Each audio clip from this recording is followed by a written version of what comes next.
Rahayu. Para pemirsa yang kami hormati, kita berjumpa kembali dalam kegiatan Yayasan Raket Prasojo, sebuah lembaga pengkajian, pelestarian, dan pengembangan budaya Nusantara. Nah, para pemirsa yang saya hormati, beberapa tahun yang lalu, awal kemerdekaan Republik Indonesia, Bung Karno sempat mencanangkan trilogi Soekarno, yaitu kita sebagai bangsa harus berdaulat di bidang politik, berdaulat di bidang ekonomi, dan konteks besarnya adalah berdaulat di bidang budaya. Karena bagaimanapun juga politik dan ekonomi adalah bagian dari budaya. Nah, beberapa waktu yang lalu kita kembali diingatkan lagi oleh Profesor Said Agil Sirot yang waktu itu sebagai Ketua Umum PBNU. Beliau dengan bahasa lain mengucapkan, tingginya martabat bangsa ada pada budaya, bukan pada agama. Nah, kalau kita cermati keseharian yang terjadi di masyarakat kita, ini kita betul-betul prihatin. Karena saat ini bangsa Indonesia bagaikan robot, bagaikan boneka hidup. Mulai dari kita, cara bicara kita, bahasa kita, cara kita berpakaian, cara kita berperilaku, cara kita berkehidupan sehari-hari, cara kita berpakaian, cara kita makan sekalipun. Saat ini seolah-olah harus meniru pada bangsa lain, terutama dengan kedok, dengan dalil agama. Kita harus meniru budaya bangsa lain. Kita sudah tidak lagi memiliki jati diri, kedaulatan budaya. Bahkan kalau kita keluar dari rumah kita, ini saat ini kita sudah kesulitan sekali menemukan orang-orang Indonesia dengan segala ciri khas atribut keindonesiaan. Kita sudah tidak lagi menemukan wanita-wanita Indonesia yang berciri khas dengan keindonesiaannya. Ini kita akan ngobrol-ngobrol tentang kedaulatan budaya, sesuatu yang paling urgent, sesuatu yang penting harus kita perjuangkan. Jangan sampai bangsa kita terus-menerus kita diperbudak, kita menjadi boneka atau robot bangsa lain. Nah, saat ini kita di Sanggar Budaya Raket Prasojo. Ini ketika kita bicara tentang kedaulatan budaya, ini barangkali Mas Mulyadi atau Mas Purwanto bisa mewakili penonton untuk memancing sebuah pertanyaan. Silakan. Sementara sambil besar. Oh ya, Mas Pur. Belum lah. Nah, para pemirsa yang saya hormati, kita masih bersama dengan tamu kita, seorang komikus yang cukup dikenal. Ya, beliau, komik adalah merupakan sebuah ekspresi seni dan itu sangat erat dengan budaya. Nah, ketika kita bicara tentang kedaulatan budaya, ini bagaimana nih tanggapan sama Aji Prasetyo ini? Silakan. Matur nuwun. Saya pengen cerita pengalaman saya waktu diminta jadi juri lomba poster di sebuah kampus. Waktu itu temanya adalah lestarikan budaya bangsa, gitu. Yang akhirnya saya terenyuhkan adalah generasi muda kita yang ya saya sebut di sini adalah para peserta lomba itu ya, masih mengangkat atau masih menganggap budaya itu ya seni tradisi. Lestarikan budaya bangsa yang dimunculkan visualnya adalah seni tradisional, tarian, reog, wayang segala macam gitu. Akhirnya di event waktu penyerahan hadiah pemenang itu saya bilang ke mereka bahwa ini memang sudah kita pilih pemenangnya karena kualitas artistik dan segala macam. Tapi kalau ngomong sama masalah tema, saya itu malah merindukan peserta yang mengangkat tema yang lebih tepat, lebih bijak gitu loh. Jadi budaya itu bukan terus melulu seni tradisi, gitu loh. Nah, kalau boleh saya sederhanakan, budaya itu adalah semua produk pemikiran manusia untuk menyelesaikan masalahnya dengan cara yang khas. Betul. Disebut dengan cara yang khas gimana? Setiap bangsa ternyata caranya beda-beda. Padahal masalahnya sama. Gitu. Contoh, semua manusia di muka bumi ini butuh makan, tapi ternyata yang dimakan berbeda-beda. Disesuaikan dengan ketersediaan dan inovasi setiap bangsa, gitu kan. Nah, misalnya kita nggak bisa lah memaksa orang Eskimo itu terus harus suka makan pecel gitu, bingung nandure cambah, gitu kan, bingung mereka. Di sana nggak bisa nanam padi, nanam kecambah kan nggak bisa di sana. Yang akhirnya orang Eskimo punya makanannya sendiri. Nah itulah budaya. Itulah budaya, betul. Karena yang dimaksud budaya adalah dari kata budi dan daya. Budi itu adalah akal pikir, daya itu adalah potensi. Jadi apapun akal pikir dan potensi dari suatu bangsa itulah budaya. Jadi yang dimaksud budaya itu bukan sekedar seni. Sehingga kalau di video kita yang lain sudah kita jelaskan, yang dimaksud budaya kemarin budaya Jawa itu ya, itu meliputi 1 bahasa dan sastra, 2 adat dan tradisi, 3 seni, 4 jagaraga. Karena cara manusia menyembuhkan pengobatan di sini sama dengan Jepang beda, Eropa beda. Jagaraga selain pengobatan juga namanya seni membela diri ketika menghadapi musuh, entah itu manusia, entah itu hewan. Nah, yang kelima itu adalah falsafah dan spiritual.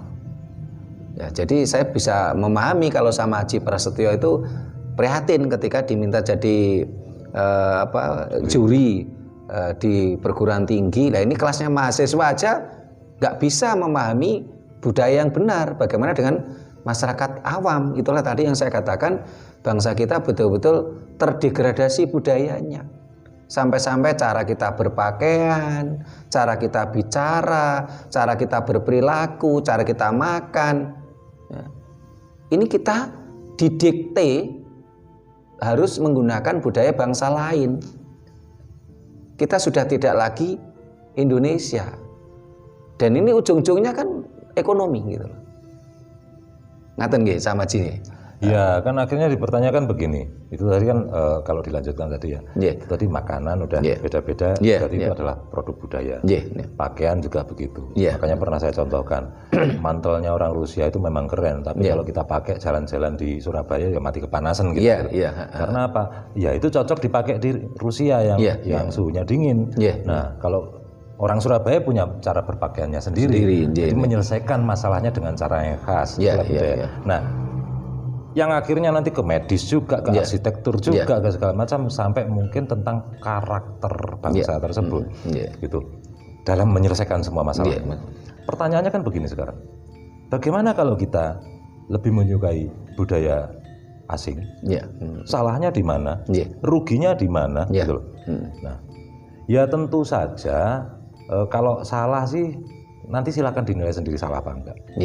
Tapi yang jelas begini, kalau budaya asing itu pasti mengakomodir dari hal-hal yang dimiliki bangsa asing tersebut yang kita belum tentu punya. Gitu. Misalnya kita menyukai makanan orang Eropa, Akhirnya tiap hari kita pengennya makanannya itu. Makanan Eropa. Nah, padahal bahan bakunya ada yang tidak bisa kita tanam. Ya. Gitu loh. Misal gandum. Iya. Gitu ya. Akhirnya mau tidak mau kita impor. Ya. Dan kita adalah bangsa salah satu negara pengimpor gandum terbesar. Salah satu. Kita sudah diperbudak dari budaya makan. Nah, sedangkan kalau kita untuk urusan makan saja, bergantung pada bangsa lain, minimal untuk beli bahan bakunya, secara ekonomi kita sudah dirugikan di situ. Dari kebiasaan itu kita sudah terugikan. Nah, kalau secara ekonomi terugikan, secara politik pasti dirugikan. Gitu. Makanya Amerika itu waktu masih dipimpin George Bush Junior itu pernah di Hari Pangan Sedunia dalam pidatonya dia mengatakan, bersyukurlah kita bangsa Amerika untuk urusan pangan kita mandiri. Kita bisa memenuhi pangan kita sendiri. Karena jika sebuah negara dan bangsa yang untuk urusan makan saja bergantung pada bangsa lain, maka bangsa ini sangat lemah. Sangat lemah. Nah, itu bisa kita pahami. Misalnya ini ada konflik politik sehingga akhirnya kena embargo, jebret, kita nggak bisa membeli apapun dari luar. Lah kalau urusan makan aja kita bergantung pada bangsa lain, mati kelaparan gitu. Betul. Dan kehancuran kedaulatan pangan kita ini malah dimulai pada masa Orde Baru. Waktu itu saya membaca beberapa cerita, beberapa sejarah literasi, karena Presiden kita Soeharto pada waktu itu terdikte oleh Bank Dunia dengan slogan katanya swasembada pangan. Petani kita dipaksa menanam harus dengan bibit yang mereka sediakan. Padahal bangsa kita ini kan sesuatu yang tidak bisa dipungkiri. Bangsa kita ini kan bangsa agraris. Bangsa agraris. Tentunya bangsa kita memiliki kecerdasan tersendiri yang dilatih oleh alam untuk menyelesaikan permasalahannya sendiri di bidang pertanian. Tapi waktu itu bibit padi kita nggak boleh membuat bibit sendiri. Ini saya masih kecil ini, saya masih ingat waktu itu Suwargi bapak saya itu membuat bibit sendiri. Tapi setelah itu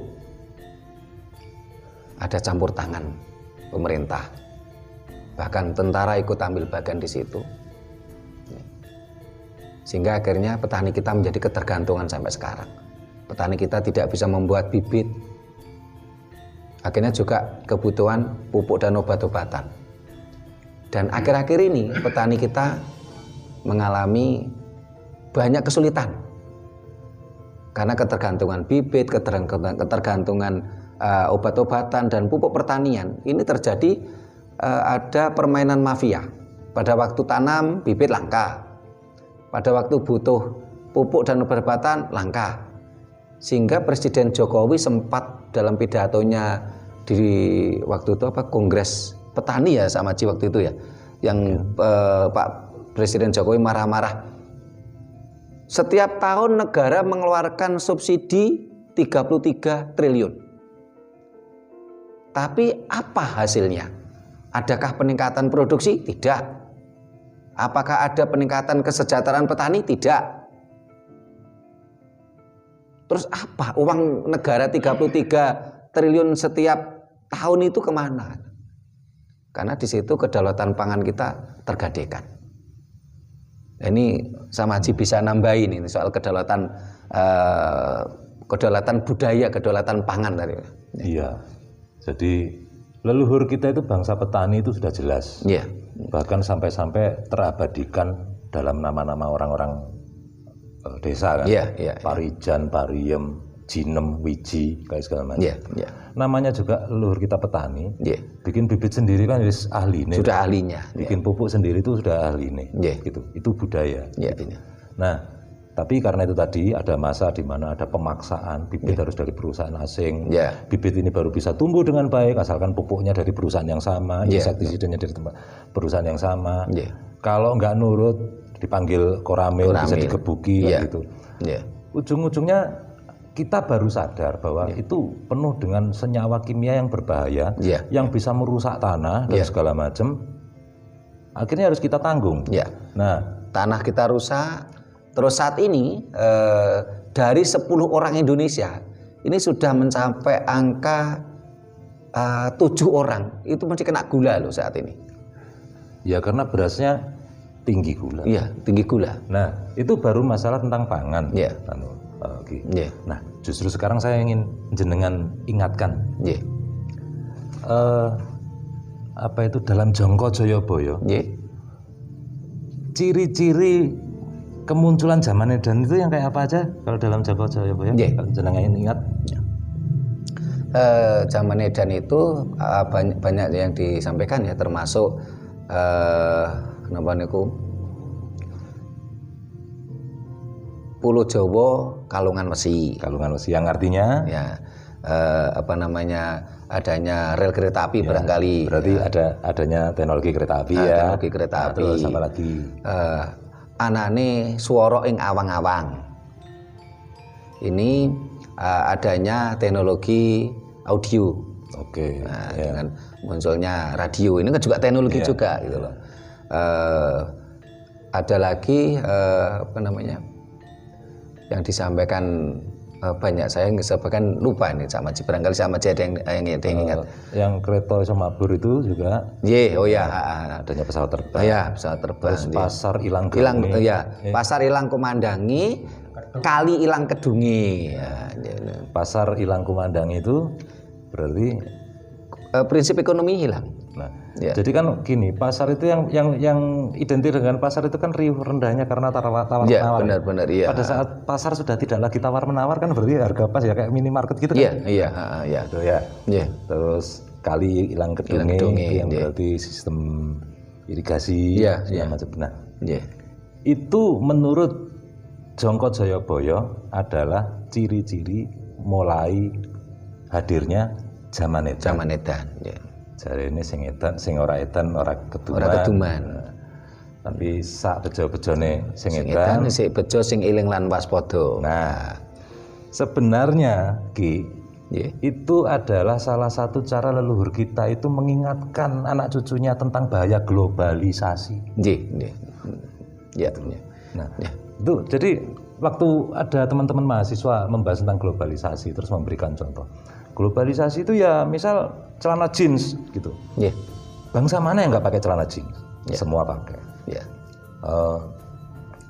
Kita yang tinggal di Kendal Paya bisa makan pizza yang makanannya orang Itali. Itu globalisasi. Global gitu. Akhirnya saya tanya, tapi kenapa orang Itali nggak suka makan rawon? Gitu. Nah, berarti kan pertanyaannya ini sebenarnya adalah globalisasi ini adalah pintu dari penjajahan, penjajahan selera yang akhirnya menguntungkan ekonomi. Nah, yang disebutkan ciri-ciri zaman edan tadi sebenarnya adalah kemajuan-kemajuan teknologi yang memulainya globalisasi dan leluhur kita itu sebenarnya juga lumayan khawatir apakah anak cucunya itu siap menghadapi zaman globalisasi zaman globalisasi. Semua pengaruh itu masuk. Mulai budaya, pemikiran, teknologi segala macam. Nah, orang kita apakah masih mampu siap untuk hidup secara mandiri, secara bijak, gitu loh. Masih memakai nilai-nilai moral yang ada dengan adanya globalisasi. Ini dipertanyakan, karena memang bahkan sampai Mangkunegoro keempat dengan Serat Wedatamanya itu juga melakukan itu semacam warning, memperingatkan perlawanan budaya tentang bahayanya globalisasi, terlebih lagi globalisasi dalam pemikiran. Makanya dalam Serat Wedatama dituliskan bahwa jangan sampai kalian mengunggulkan pola pikir dan nilai-nilai dari luar dan lantas merendahkan kebijakan, nilai-nilai kebijaksanaan dari leluhurmu. Kau berusaha tampil kelihatan intelek, berpenampilan seperti orang asing. Nah, kalau dalam teks aslinya koyo Sayyid saka Mesir. Wah, ini sebuah tonjokan yang sebenarnya sangat telak pada masa itu. Nah, jadi kalau kita melihat seperti itu, nah, marilah kita lihat bangsa-bangsa yang saat ini kita kagumi karena kebesarannya. Mas Mul, tambahkan. Ini menyambung tentang globalisasi ya, yang tadi disampaikan oleh Samaji. Jadi ini tentang kembali lagi ke yang ini sangat saya cermati ataupun saya teliti dan juga saya alami sendiri. Jadi langsung ke, jadi saya ini hari ini tuh belajar bertani. Jadi orang-orang atau teman-teman yang saya temui atau petani-petani yang rata-rata di desa, mohon maaf ya. Jadi terkadang itu tanahnya malah tidak ada yang garap. Jadi terkadang itu yang fenomena yang sekarang saya temui di lokasi desa-desa itu rata-rata anaknya itu tidak mau jadi petani. Ya. Kemudian ayahnya ataupun emaknya, ibunya itu sudah tidak kuat lagi. Terkadang itu tanahnya itu kalau istrinya di desa itu bongkor. Karena tidak ada lagi yang garap. Jadi petani dunia pertanian kita kekurangan tenaga kerja. Satu. Kemudian itu tidak ada yang mengelola. Jadi terkadang itu gini, mereka tuh lebih gengsi gini. Waduh, anakku itu atau anak saya itu kerja ke kota. Itu lebih bergengsi walaupun di kota itu jadi buruh. Terkadang saya tanya, Mbak, anaknya kerja opo atau kerja apa? Kerja jaga toko nak. Sedangkan tanahnya itu sempat luas sekali. Kalau dikelola dengan baik, gajinya itu lebih besar dari hasil panen yang akan dihasilkan dari tanahnya sendiri.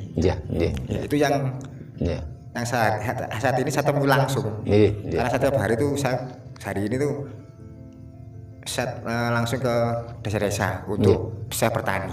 Terima kasih Mas Mul. Mas Pur ikut diwakili Mas Mul. Nah, Pak pemirsa yang saya hormati, memang keprihatinan kita memang ketika kita bicara kedaulatan budaya itu luar biasa keprihatinan kita. Karena yang dimaksud budaya memang bukan hanya sekedar seni. Itulah sebabnya keprihatinan inilah yang dahulunya melandasi kita-kita ini mendirikan Lembaga Pengkajian, Pelestarian dan Pengembangan Budaya Nusantara. Yang sampai detik ini barangkali kita baru satu-satunya. Ketika bicara budaya Nusantara, ketika kita bicara budaya Jawa, itu bicara secara keseluruhan, komprehensif. Sementara yang lain baru bicara tentang seni, seni suara mocopat, campur sari, seni wayang, jaranan, atau bicara tentang falsafah, tentang spiritual culture, penghayat. Tetapi yang bicara tentang bagaimana kajian, keilmuan budaya Jawa atau budaya Nusantara, ini sampai detik ini kita belum menemukan organisasi lain selain kita. Keprihatinan itu kita wujudkan dengan berdirinya organisasi kita ini mulai tahun 95. Pendirinya dari berbagai latar belakang ekonomi, agama, berbeda.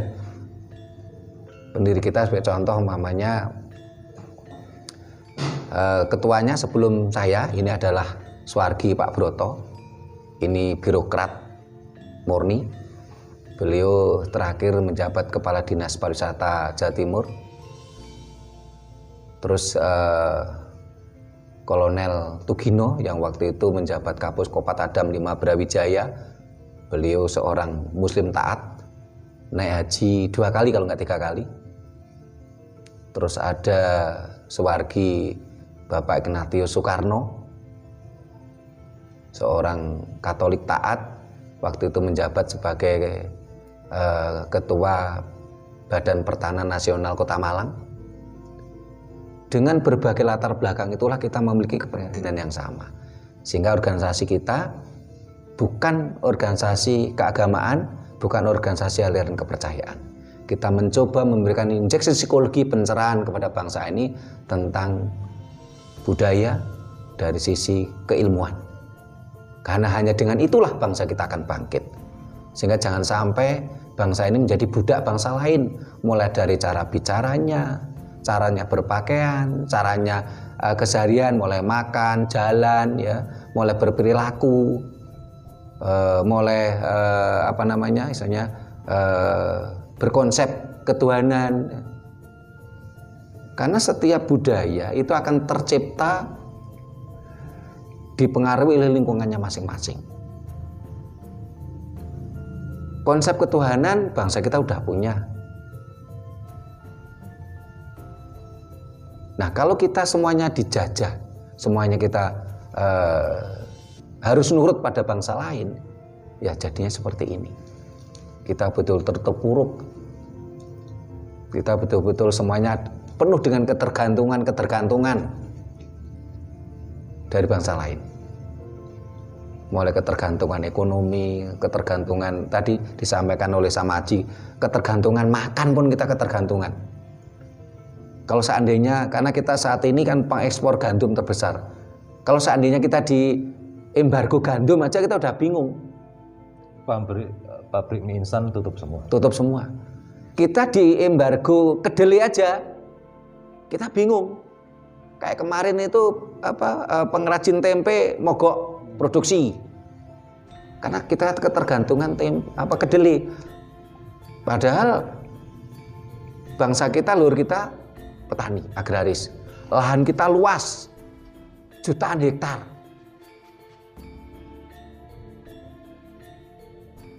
Semuanya kita terjajah.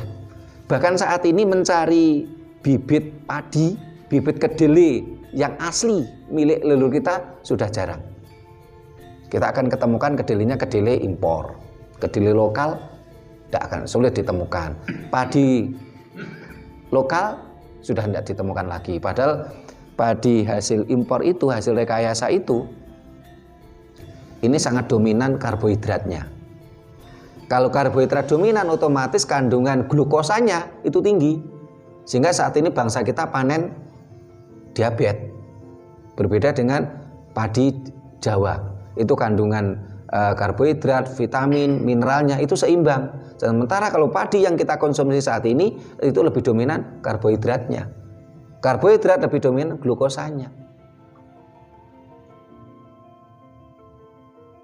Rasanya ngeri. Bahkan negara kita yang kepulauan, bibir pantainya sekian juta kilometer, garam pun kita impor. Ngeri rasanya. Kita mencoba membangkitkan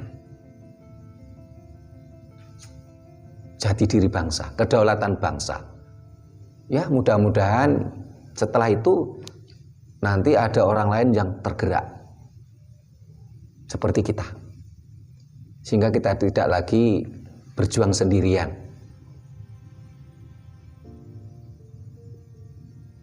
Bahkan saat ini banyak sekali kalangan-kalangan yang katanya penggiat budaya ini seperti kadrun blangkonan gitu loh. Dia begitu gencarnya bicara tentang budaya Jawa, tapi ujung-ujungnya tetap memperbudak dirinya pada bangsa lain, tetap memuja bangsa lain gitu loh. Hanya karena diiming-imingi janji fata morgana, janji yang tidak mungkin akan terbukti selamanya. Keprihatinan kita luar biasa. Nah, ini mumpung kita kedatangan Dayoh Samaji Prasetyo Komikus ini saya ingin banyak beliaunya memberikan tambahan supaya nuansa organisasi kita ada tambahan warna. Ini yang sempat kemarin ketemu pertama itu saya minta beliaunya untuk ikut gabung ke kita. Bagaimana nih Samaji Prasetyo ini? Ya, kita kalau bicara tentang budaya berarti kan kita ngomong masalah bagaimana bangsa kita sejak berabad-abad lalu menyelesaikan masalahnya, betul, ya, dengan cara yang khas tadi. Nah, maka seiring berjalannya waktu, memang ada budaya yang sudah tidak bisa dipakai, tapi ada yang masih bisa dipakai, ada yang karena budaya itu memang dinamis ya, Sam. Dinamis dan tidak boleh kaku. Dan ada yang bisa disesuaikan dengan zaman segala macam. Yang penting jika kita masih bisa menyelesaikan masalah-masalah zaman itu dengan cara budaya, ya apa itu harapan kita bisa menjadi bangsa yang berdaulat itu cukup besar, gitu kan? Nah, kita kasih contoh Cina saja. Bagaimana Cina berinvestasi sangat besar ke Eropa sampai jalur transportasi segala macam itu, karena Cina berhasil mengegolkan teknologi pengobatan tradisional mereka, gitu kan? Padahal Eropa itu pasar yang sangat selektif, ya kan? Mereka nggak mau apa itu mengkonsumsi produk kaleng-kaleng, apalagi urusannya dengan obat. Nah, jadi mereka memiliki standar yang cukup ketat dan semua itu berhasil oleh pemerintah Cina untuk bisa digolkan. Nah, akhirnya bisnis obat tradisional Cina itu kalau di Eropa nilainya itu miliaran dolar. Nah, padahal obat Cina itu berarti tidak cuma teknologi atau teknik pembuatannya yang ala Cina, tapi termasuk bahan bakunya itu ya cuma dari Cina. Kan? Sehingga Cina menguasai dunia. Gitu karena teknologinya itu diterima, produknya diterima, otomatis sumber dayanya terpakai, dan itu menjadi nilai plus. Sedangkan kita harusnya bisa seperti itu. Padahal kita tidak kekurangan SDA, tidak kekurangan SDM. Nah, sehingga local genius kita itu luar biasa. Ini saya teringat ini sama Ji. Jadi beberapa waktu yang lalu kan kita kedatangan tamu juga. Ya, sebenarnya bukan tamu sih, anggota lama, karena dulu pernah bergabung, setelah itu lama tidak muncul. Nah, beliau ini waktu itu memperkenalkan saya sama pada gurunya. Gurunya itu seorang tokoh agama, kalau nggak salah pastor. Ini mempelajari sistem pengobatan di Eropa. Di Eropa menyebutnya pengobatan enzimatik. Nah, ternyata teori ilmu pengobatan enzimatik ini sebenarnya ilmu Jawa kuno. Di Eropa saat ini pengobatan enzimatik itu menjadi pengobatan yang favorit. Orang-orang Eropa tidak lagi mau pengobatan dengan ini pakai pil, pakai obat kimia, sudah mulai berkurang. Pengobatan enzimatik. Pengobatan enzimatik ini adalah diakui itu tidak, di tubuh manusia, di tubuh tumbuhan, hewan itu kan ada enzim biomolekul, enzim hidup. Nah, ketika manusia ini sakit, pasti ada enzimnya yang bermasalah. Nah, cara pengobatannya seperti dengan pengobatan enzimatik. Saya menjadi teringat masa kecil saya dulu. Ketika anak kita yang masih kecil itu ya, kalau sakit apa gitu ya. Ini orang tua kita itu kan umpamanya sebagai contoh sakit sesuatu, ambil daun pepaya, sak kembangi, terus diceprot, nah, terus dicekok nih ke bayi. Ini kan enzimatik. Nah, ini sebenarnya kalau umpamanya pemimpin ya, pemegang kebijakan bangsa ini, pemegang kebijakan negara ini mau berpikir logis, berpikir rasional, tentunya ini kan yang misalnya dibuatkan jurnal penelitian atau semacamnya ya, Sam. Iya, karena gini, kita kalau ngomong medis, supaya bisa diakui dan diterapkan di semua wilayah dan bahkan di banyak negara, itu harus diakui secara ilmiah. Jadi harus ada jurnalnya, penelitiannya, segala macam gitu. Nah, ini yang harusnya budaya kita harusnya mulai dijurnalkan, diilmiahkan. Nah, jangan bertahan hanya di lingkaran sarasehan budaya saja. Jadi rasan-rasan baik, jangan. Gitu loh. Misal ya, pengalaman saya. waktu saya masih punya warung kopi gitu, bekas pegawai saya itu ada yang kecelakaan, terus waktu udah masuk rumah sakit, karena ada masalah dengan tulang pinggulnya, yang kalau dioperasi itu habisnya 40 juta, itu tahun 2014 itu, 40 juta. Nah karena nggak punya dana segitu, oleh keluarga dipulangkan paksa, dibawa ke Sangkal Putung, yang bayarnya nggak sampai 1 juta kayaknya, waras, udah sembuh, gitu. Nah teknologi macam apa ini yang diterapkan oleh Sangkal Putung? Magic kah? Atau ilmiah kah? Tapi terlalu deso kah? Gitu. Hanya memakai ramuan-ramuan daun-daunan yang ada di hutan kah? Tapi ini kan terbukti berhasil menyembuhkan. Kalau bisa menyembuhkan orang Kendal Payak, berarti bisa menyembuhkan orang California kan, gitu ya. Asalkan bisa dibuktikan secara ilmiah lewat jurnal-jurnal ini tadi. Dan ini butuh sentuhan dari negara, harus hadir ya Sam ya. Harusnya. Harus hadir karena selama ini memang budaya kita ini kan diserang dari 2 arah. Dari sisi agama, budaya kita diserang, yang katanya syirik, musyrik, kafir dan sebagainya. Dari sisi kapitalis, budaya kita juga diserang, yang katanya ketinggalan zaman, yang katanya kuno, ya, tidak modern, ya. Diserang katanya yang klenik, mistik dan sebagainya. Karena tidak ada peran negara untuk melakukan kajian, penelitian dan jurnal supaya ilmu leluhur kita ini kelihatan muncul sesuatu yang nampak, sains dan teknologinya nampak gitu ya Sam ya. Padahal dari zaman dulu kala budaya leluhur kita itu kan punya kunci tiniming nalar atau rasional, yang kedua adalah kasunyatan. Kasunyatan itu kan realistik.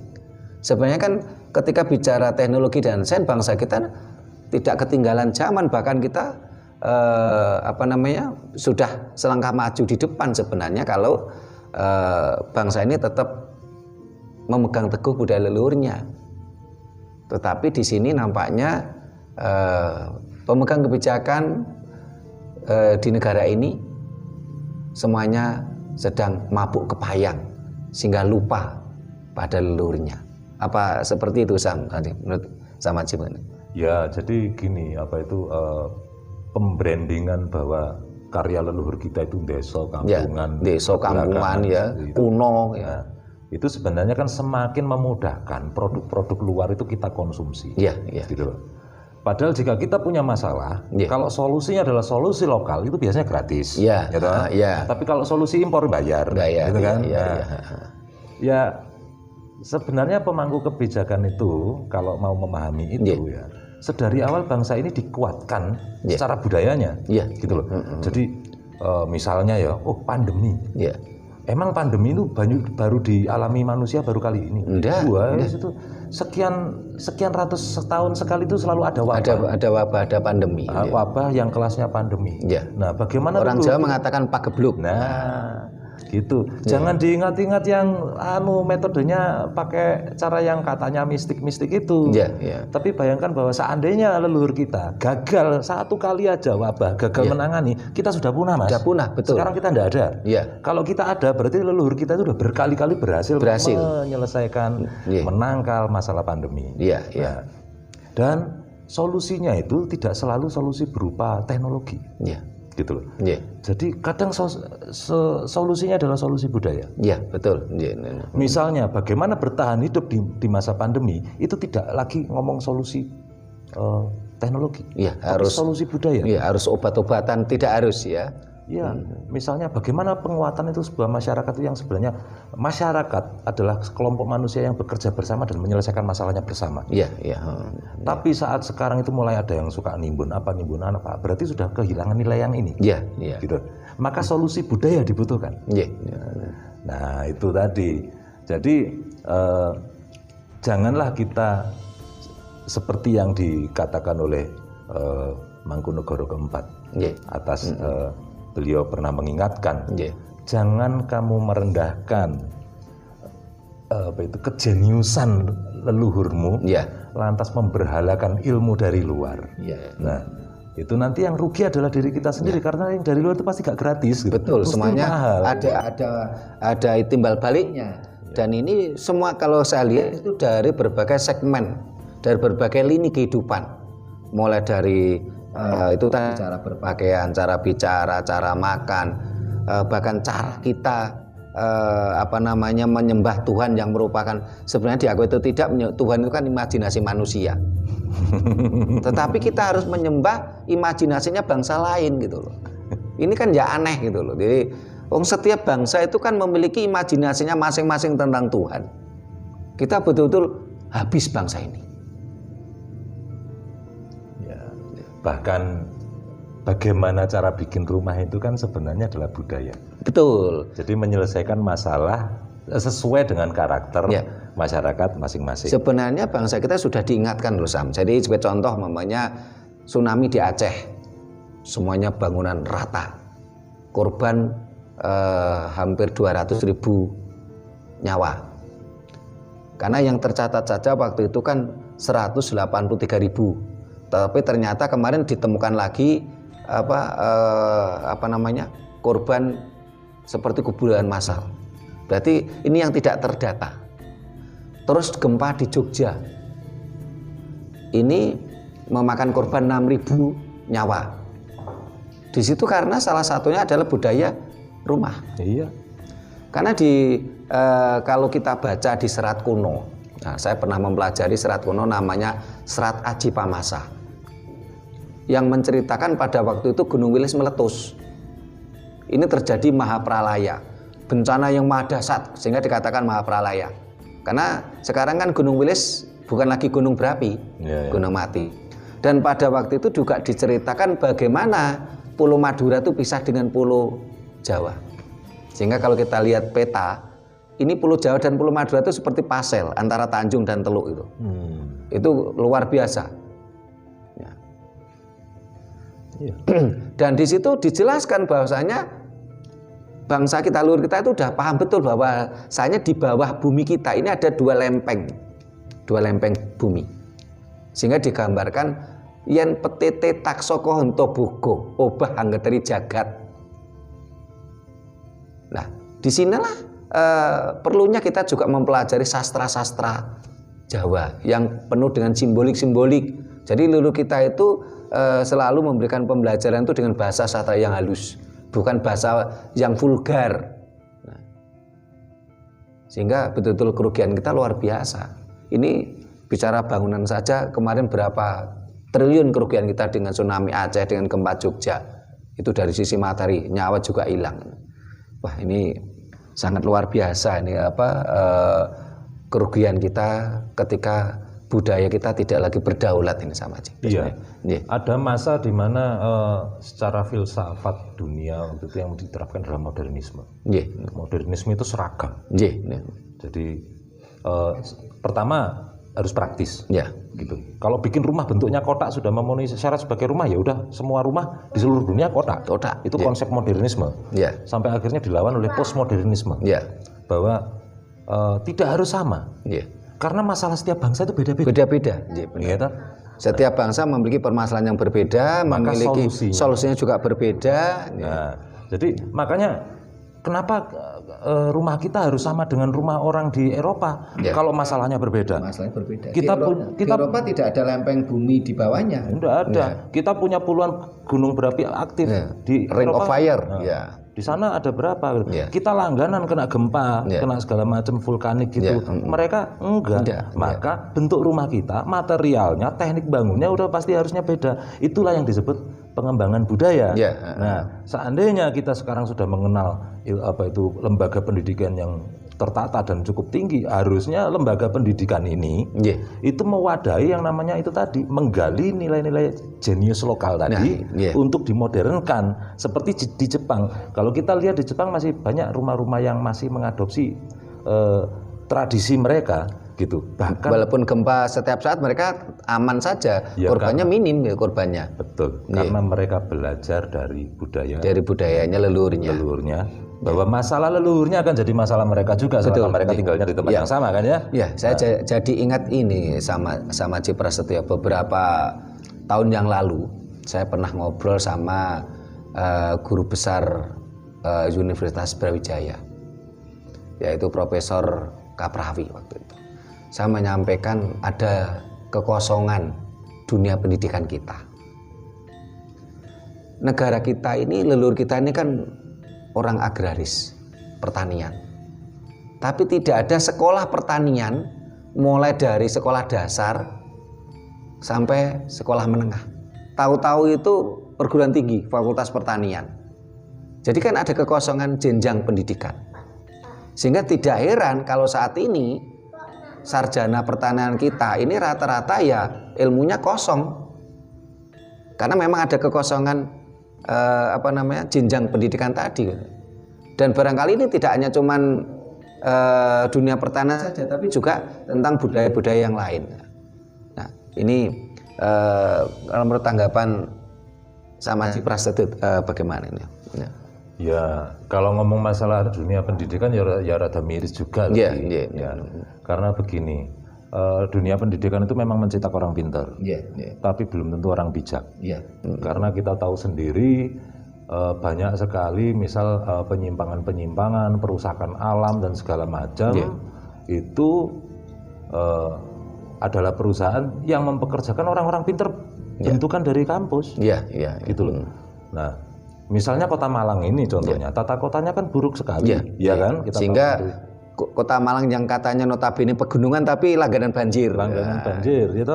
Daerah resapan digasak, dibikin mall, dibikin perumahan, gitu. Apakah yang mendirikan itu nggak paham? Paham, gitu. Yang meloloskan AMDAL-nya juga kampus, gitu kan? Nah, tapi kan tidak berpihak pada kemanusiaan, kalau kita bisa ngomong, tidak berpihak pada lingkungan.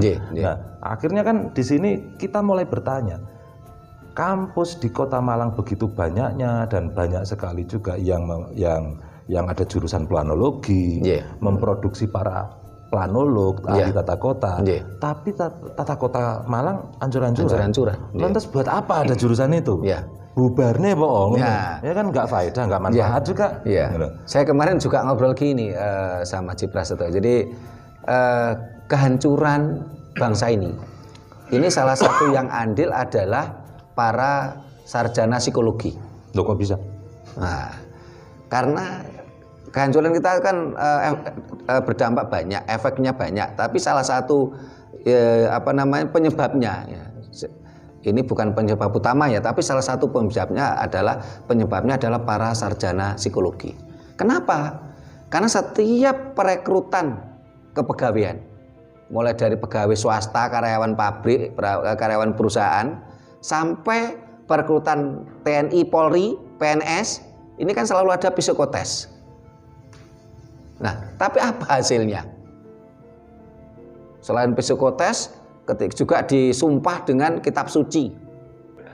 Hasilnya bagaimana? Kita semua tahu, bangsa kita menjadi bangsa yang terkorup. Bangsa kita menjadi bangsa yang amburadul. Lah, terus ilmu psikotesnya tadi kemana gitu loh hasilnya? Gitu. Kenapa selama ini nggak pernah disoroti ini? Loh, kalau memang uji psikotes itu tidak berdampak positif, ngapain diadakan uji psikotes? Terus untuk apa syarat harus hafal kitab suci? Kalau kenyataannya juga jauh dari nilai-nilai kemanusiaan. Apa begitu ya sama Jin? Iya, saya jadi ingat apa yang disampaikan almarhum Hasan Abadi, rektor dari Unira, mantan ketua GP Ansornya Kabupaten Malang.